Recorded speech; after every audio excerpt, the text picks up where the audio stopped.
किसी ने बड़े कमाल की बात कही है कि कोहरे से सिर्फ एक चीज सीखने को मिलती है कि जिंदगी में जब दूर का दिखाई देना बंद हो जाए तो एक एक कदम चलते रहिए, रास्ता अपने आप खुल जाएगा। हाय गाइस, मेरा नाम है आरजे कार्तिक। एक छोटी सी कहानी, ये कहानी एक ऐसे राजा की जिसने गलत तरीके से, क्रूरता से अपनी ही जनता का पैसा, अपनी ही जनता से धन जवाहरात लूट करके एक अपना बड़ा सा खजाना बना लिया था।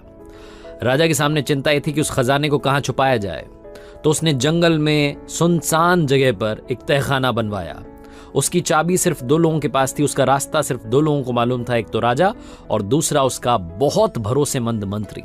इन दोनों के पास में उसकी चाबी थी। राजा को लगता था कभी अगर मैं नहीं जा पाया तो मंत्री को भेज करके एक बार चेक करवा लूंगा कि सब कुछ ठीक है, सब कुछ सुरक्षित है।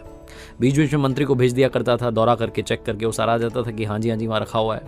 कुछ और लूट लेते थे तो उसको भी वहाँ पहुँचा देते थे। कुल मिलाकर के वो जो तहखाना था वो एक तरीके की अपनी एक जन्नत बन गई थी, जिसमें बहुत सारा खजाना था, बहुत सारे हीरे जवाहरात थे, ऐसे ऐसे रत्न थे जिनके बारे में शायद दुनिया को भी मालूम नहीं था।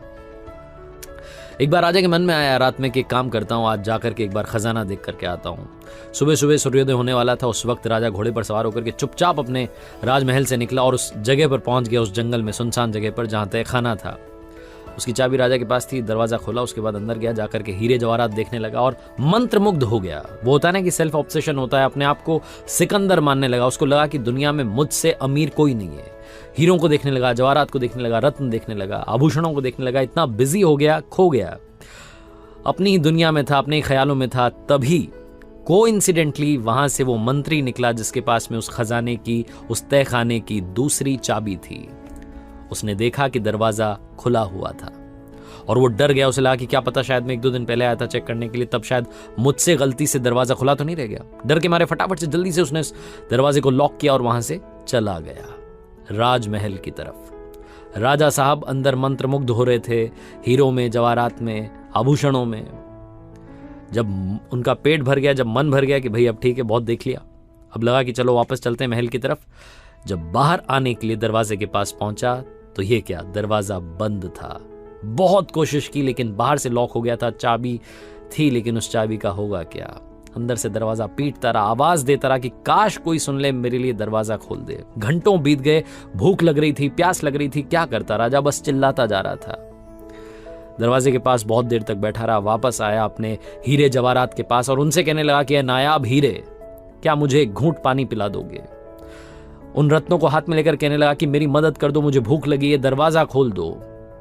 राजा को ऐसा लगा शिकार कर लिया, जंगल में कहीं गया, बहुत उल्टे सीधे ख्याल आए। फिर मंत्री के मन में यही ख्याल आया कि एक काम करते हैं, खजाना जिसके बारे में मुझे पता है उसे जाकर के देख आता हूँ, उसमें से कुछ अपने लिए लेकर के निकल लेता हूँ। राजा का तो अता पता नहीं है। मंत्री के पास तो दूसरी चाबी थी। मंत्री ने ही उस दरवाजे को लॉक किया था। आया, चुपचाप से छिपते छिपाते दरवाजा खोला और जब अंदर गया तो सुन्न रह गया। एक लाश पड़ी हुई थी, हीरों की जो बिस्तर बनी थी उस पर एक लाश पड़ी थी और वो लाश राजा की थी। दीवार पर कुछ लिखा था, दीवार पर खून से लिखा था कि मेरी जिंदगी भर की कीमत, ये दौलत, इतनी मेहनत करी, ये जो सारा मेरा खजाना था, मेरी जिंदगी भर की जो कमाई थी, वो मुझे मरते वक्त एक घूंट पानी और एक निवाला नहीं दे सकी। छोटी सी कहानी है लेकिन बहुत बड़ी बात सिखाती है। सबको मालूम है बचपन से कि हम अपने साथ कुछ नहीं लेकर के जाने वाले, ना कुछ लेकर के आए थे, ना कुछ लेकर के जाएंगे। सिर्फ अच्छे काम लेकर के जाएंगे, अच्छी दुआएं जो हमारे साथ रहेंगी, जो हमारा जो मेन पर्पस है इस लाइफ में आने का, वही हमारे साथ में जाएगा। अगर कहीं से कुछ दुआ मिली तो हमारे काम आएगी और कुछ काम नहीं आने वाला। लेकिन फिर भी हम सिर्फ और सिर्फ इन्हीं चीजों के पीछे भाग रहे हैं, इतने मटेरियलिस्टिक हो गए हैं कि जो मेन पर्पस है उसे भूल चुके हैं। इस वक्त हम दुनिया में बहुत सारी चीजों में इन्वेस्ट कर रहे हैं, अपने ऊपर इन्वेस्ट कर रहे हैं, अपनी ड्रेसेस पर इन्वेस्ट कर रहे हैं, बहुत सारी जगहों पर इन्वेस्ट कर रहे हैं। एक छोटी सी बात आपसे कहना चाह रहा हूं, अपनी सोल में इन्वेस्ट करना शुरू कीजिए। उसके लिए थोड़ा सा टाइम निकालिए, मेडिटेट करना शुरू कीजिए। आपको अच्छा लगेगा, आपकी सोल को सुकून मिलेगा, आपकी आत्मा को सुकून मिलेगा।